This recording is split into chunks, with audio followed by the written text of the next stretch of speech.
What's up, guys? Baseball podcast with MLB stars is back. Today, I have Shane Bieber with me, and I'm going to recap the Indians' opening series and the rest of the MLB team's opening series too, a little bit.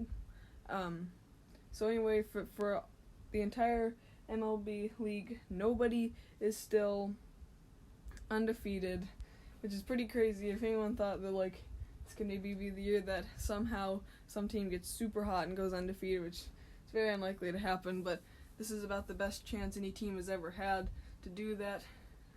First three games, no team is still undefeated. The Indians are 2-1. They're tied at the top of their division. Surprisingly, the Orioles actually won the series against the Red Sox, and they're at the top of the division right now too. Some pretty crazy stuff going on right now for the major leagues. The Indians had a pretty wild series against the Royals. Opening day, my guy Shane Bieber, he had a great day. He was on fire. Didn't give up a run. The Indians won 2-0 on opening day. And 14 Ks is the most strikeouts any Indians pitcher has ever gotten on opening day, even surpassing Bob Feller when he threw his no-hitter on opening day. And the Indians scored 2 runs. First run of the season was driven in on an RBI single from Oscar Mercado. Cesar Hernandez, a new signee, drove in the other run with an RBI double. Both came in the 5th inning of opening day. The next game, unfortunately, fell the wrong way for the Indians. They lost 3-2. They had bases loaded, 1 out in the bottom of the 9th, but they couldn't pull it out, and they lost in 10 to the Royals. Now, earlier in the game, Jorge Soler looked like he had went all the way around and struck out, but the umpire said he did not go around, it was a ball.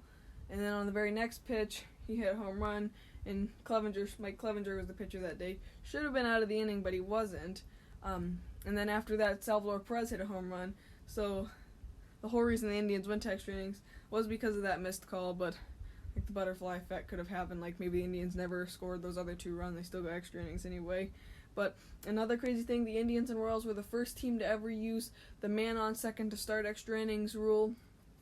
So Brett Phillips started on second for the Royals. Eric Mejia bunted him over to third, and Michael Franco hit a sacrifice fly, drove him in. So the Royals didn't get a hit, but they won the game 3-2 in 10 innings because the Indians couldn't push their runner, who was Greg Allen, on second home.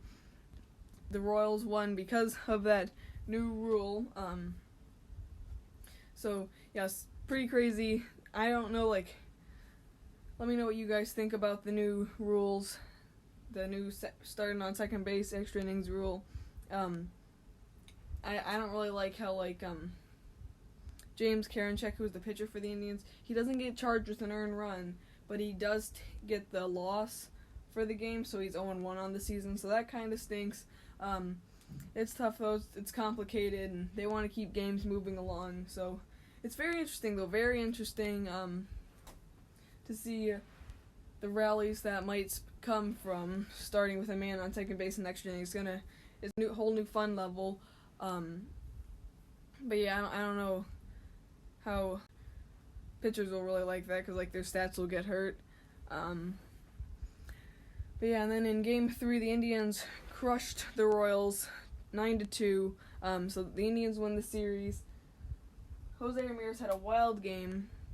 His first time up, he was safe on an error. Safe on a throwing error. It was a sick play. You guys should check it out. He had a ground ball to Eric Mejia, who was playing third base. Mejia threw it down to Michael Franco at first, who it was an errant throw. Franco caught it, couldn't tag Ramirez, because he was brought off the bag. Couldn't tag Ramirez, who was running right in his path, and then tried and almost got him on a behind the back slap at him.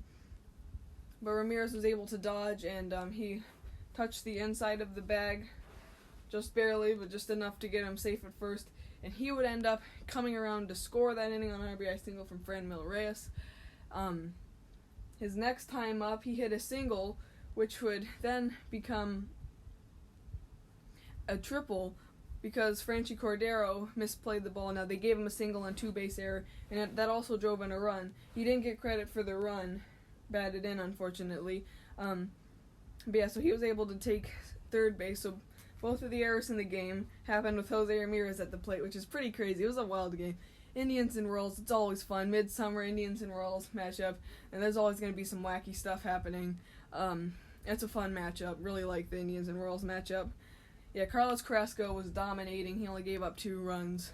Jose Ramirez, going back to Jose Ramirez though, his next time up, drilled a 3-run homer, the first Indians home run of the year. So that was huge. I was really psyched about that. And his next time up, he hit a home run off the foul pole, which is pretty crazy. A solo shot. So yeah, unbelievable game. His last time up, unfortunately, he struck out. So he finishes the day 3 for 5, 4 runs, 2 homers, 4 RBIs. And could have been 5, but he doesn't get credit. He didn't get credit for driving in.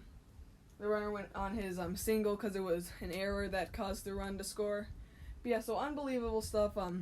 I think it's going to be a really fun year. I'm really excited for this year. I hope you all are enjoying the season.